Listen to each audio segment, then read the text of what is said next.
Well, I respect the hell out of Steve Kerr. And his thoughts on such matters definitely resonate with me, considering what happened to his dad when he was 18 years of age and at University of Arizona, and his father was murdered by terrorists in Beirut. We understand that. I have profound respect for Greg Popovich. And I certainly have a problem with this ban, which to me clearly appears to be a ban against Muslims, no matter which way they slice it. Here's where we also all have to grow up and embrace the reality of the situation. We don't want to sit up there and say it with such situations like this, but money talks. And why would I bring up money? Because I'm looking at the countries on Trump's ban list here: Iran, Iraq, Libya, Somalia, Sudan, Syria, Yemen. These are all countries that are on Trump's banned list, none of which he does business with. But the other countries that he does business with: Saudi Arabia, Egypt, Turkey, the UAE. He does business with all of those. None of them are on the list. So now we have a That's situation, essentially where the hijackers of 9/11 came from. basically, Those are the countries right, of origin. right? And when we talk about Saudi Arabia, according to reports, including the Cato Institute, which is a conservative-leaning institute, what is the number here? 2,300 and change are the terrorists from Saudi Arabia.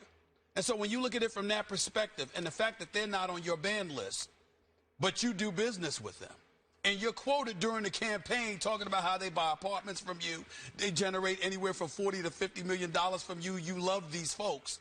Now we get into a dicier situation as it pertains to conflict of interest on the part of our commander-in-chief. Why does that resonate? Because all of these things are things we essentially knew during the campaign.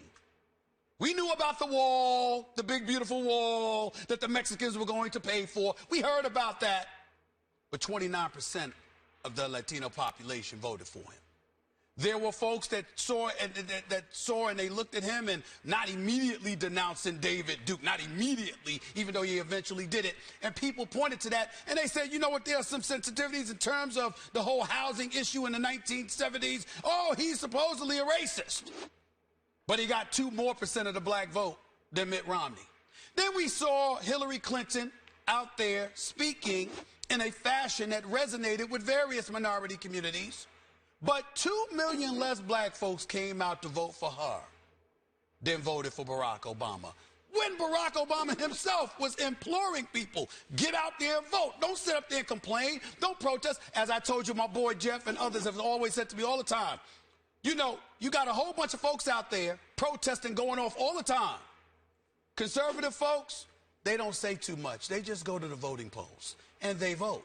And so as a result, when we look at this for what it is, Max, what it comes down to is, regardless of how much folks may not like it, the 62.9 million people that voted for this man, he told them he was going to do this, and they voted for him anyway. That's why it's important for the media. And that's what it is. And that's why it's important for the media. I'm not talking about left or